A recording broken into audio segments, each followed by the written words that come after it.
directions. The less important one is the kind that we have just mentioned, the rationalization, explanation, and adornment of the sacred by the profane.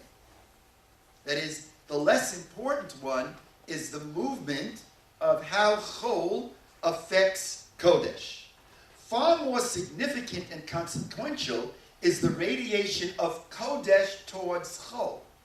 That is the movement of Kodesh, of the holiness, to what one would imagine to be profane.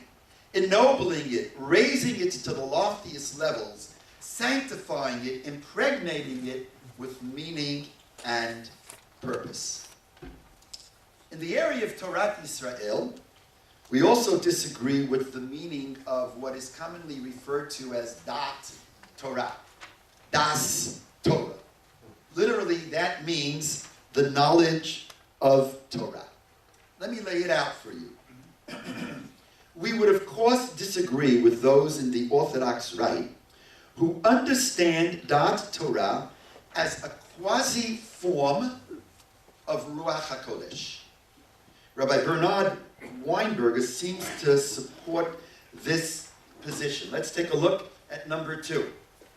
He wrote this in the Jewish Observer, Dat Torah is a special endowment or capacity to penetrate objective reality, recognize the facts as they really are, and, there's a mistype here, and apply the pertinent halachic principles.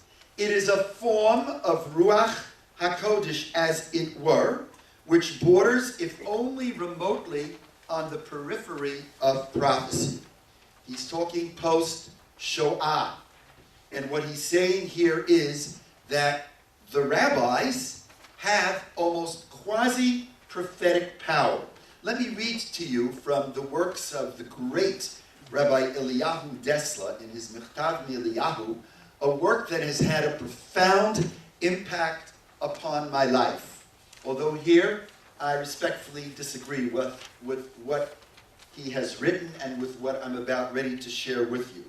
He writes in Michtav Eliyahu in his first volume the following: whoever was present at their meetings, and he's talking about the rabbis of the Orthodox rite, the Chafetz Chaim, Reb Chaim Briska, and Reb Chaim Ozer. Even that is a loaded term, because I would say that some of these individuals I would not categorize as being in the Orthodox rite. Certainly not Reb Chaim Briska or the Chafetz Chaim. But he's talking about the Orthodox rite. He doesn't mention their names. I bracketed that. I think those choices are a bit sloppy. But he's talking about the rabbis of the Orthodox rite community could have no doubt that he could see the Shekhinah. What does Shekhinah mean? The indwelling, God himself resting on the work of their hands, and that the Holy Spirit was present in their assemblies. Our rabbis have told us to listen to the words of the sages, even if they tell us that right is left, and not to say, heaven forbid, that they certainly erred, because little I can see their error with my own eyes. Rather, my seeing is null and void, compared with the clarity of intellect and the divine aid they receive. This is the Torah view, Das Torah, concerning faith in the sages, Emunah b'chachamim, Emunat hachachamim. The absence of self-negation towards our rabbis is the root of all sin and the beginning of all destruction, while all merits are as naught compared with the root of all, faith in the sages.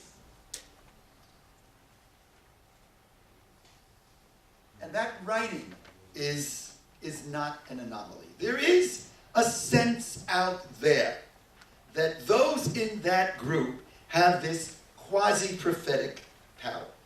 But even for those on the Orthodox rite who do not relate to Dat Torah as a quasi-form of prophecy, they maintain that the views of their rabbinic leaders must be followed without question, even in non-halachic areas.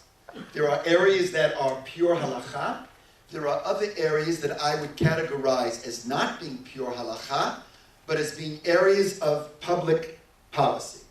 And there are those on the Orthodox right who would say, maybe our rabbis do not speak with a quasi-prophetic power. Still, what they say goes in all areas, not only in the area of pure Torah, but in the area of public policy.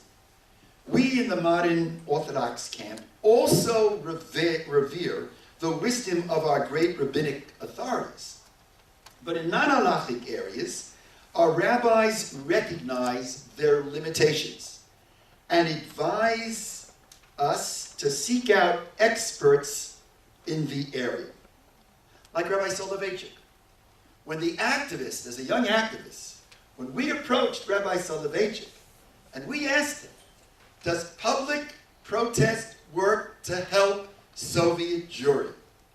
I will never forget his response. He said, seek out a Sovietologist. Seek out a Sovietologist, find out what he says. I remember taking Avital Sharansky for a private meeting with Rabbi Soloveitchik.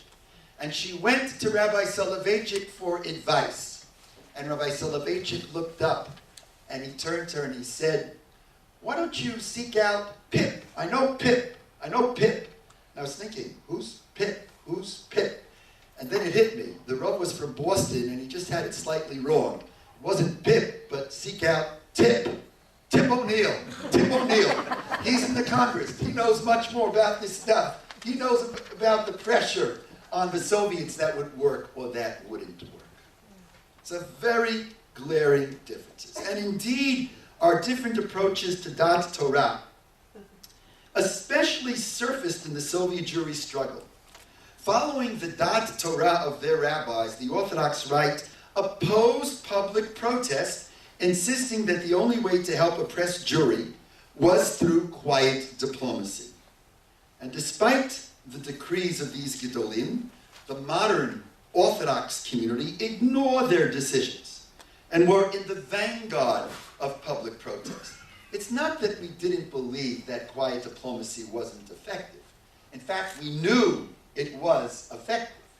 But we recognized from Sovietologists that the engine of quiet diplomacy was very much dependent on public protest. And Sovietologists today acknowledge the crucial role that public protest played in gaining the freedom of Soviet Jewry. In fact, the Orthodox right has been by and large wrong on three of the greatest challenges facing Am Yisrael in the 20th century. Many were wrong during the Shoah when, in fact, they told their people not to leave Poland. Perhaps most famously were the words of the Belzer Rebbe. And the Belzer Rebbe left Hungary in January or February of 1944. He was in Hungary. And his Hasidim were concerned.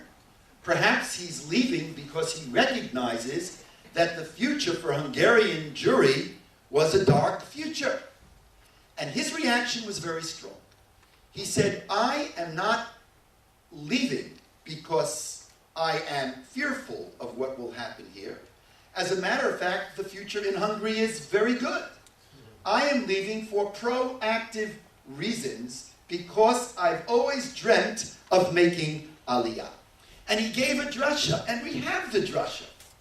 In the drasha, he quotes the blessings of Jacob to one of his sons, Yisachar, and he interprets the blessing as follows. Vayar menucha ki tov lo v'ta'aretz ki na'ema.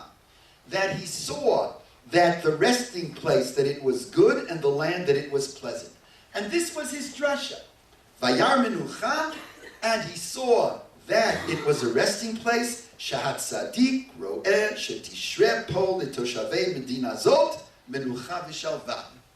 The righteous one sees, the drasha was actually given by his brother, but in his name, the tzaddik sees that rest and tranquility will descend upon the inhabitants of this land of Hungary. Kitov, shehat tzadik roeh kitov v'chotu v'ach tov v'chesed yidof yasig achenu b'nei Yisrael b'nei medina zo. That it was good that tzaddik sees that good and only good and grace will pursue and befall our Jewish brethren, the inhabitants of this land. Ve'et ha'aretz ki na'ema, and the land that it was pleasant. Zot asher ava lemoshav lo la'alot la'aretz hibitam ki na'ema machmat ki sham shoreh noam ha'elyon. The reason he wants to go on Aliyah is because the place of spiritual delight is in fact Israel. It didn't take long.